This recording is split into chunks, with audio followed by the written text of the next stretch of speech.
Hello everyone, Ian Williams at reviveyouandI.com. Thanks for joining. Today I'm going to be talking about why I think that the find your why mantra is actually bad advice and why emotional vulnerability can be more powerful than finding your why. So as I've shared on this channel before, I have a history with substance use and abuse. For about 12 years I was chemical dependent. I'm now about 8 years sober. And there was a time in my life where I thought that sobriety equaled healing. Once I get sober, then I'll be healthy. And that turned out to not be completely true.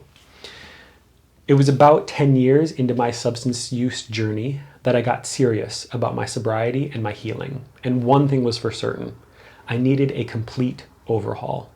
I was eating the standard American diet. I was at the bar multiple nights a week until bar close.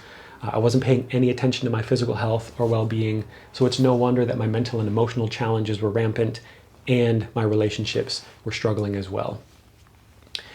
And as I went through that struggle, and as I was thinking about all of the changes that I wanted to make, I was acutely aware of the fact that I was struggling to commit to those changes. And I was grappling with that. I learned something about myself as I was grappling with it. I'm an extreme person. I'm usually all in or all out. I'm kind of an all or nothing approach. And those healthy strategies or behaviors that I was trying to commit to, they weren't reaching the source of my suffering. And this was a big aha moment for me, because I realized that these healthy tactics or strategies were above the surface. It was like the structural work of pouring the foundation or the floor, building the walls, putting on the roof. It was all above the surface. And in order to actually heal, I needed to go below the surface. I needed deep foundational work. I needed to prepare the site to get ready for building. And that excavation was something that led me to a very powerful chapter of my life. I just became obsessed, and I started to lean into every area of pain, discomfort, and disease that I had in my life. And as I did that, I began to learn valuable things that actually did lead to healing. And I didn't approach this pain or discomfort or disease with this mindset of I'm going to conquer these weaknesses. It was a much softer approach. And I just opened up to learning. I was exploring the possibilities of self-discovery. And that exploration led to valuable insights. This is why I think emotional vulnerability is a superpower, because it leads to self-awareness. And that self-awareness is critical if we're going to sustain behavior modification over the long run.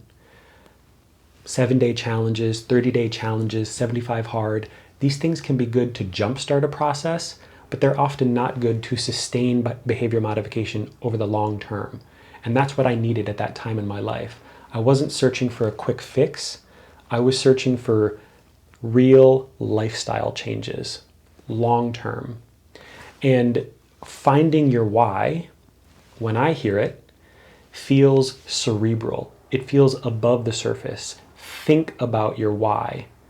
And thinking about your why is important, but it's not as valuable as feeling.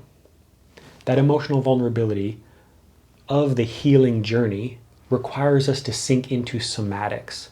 What's going on below the surface? What am I feeling inside my body? What are my emotions telling me?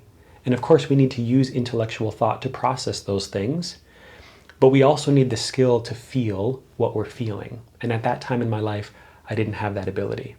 So my hope for you is that you'll take 30 seconds or 30 minutes after this video, that you won't scroll to the next one, and you'll put your phone down, and maybe you'll pick up a pen and a pad, or you'll just stare at the wall, and you'll think about the areas in your life that you're feeling pain, discomfort, or disease.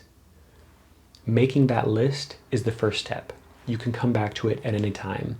But in my life, one of the foundational truths that I've discovered is that it's that process of leaning into the pain and discomfort where we actually find what we're looking for. So may your journey be blessed. And if you have any questions or you discover any insights as you do that, please come back, leave them in the comments. Practice a little bit of emotional vulnerability and share your insights with the rest of us. Thank you.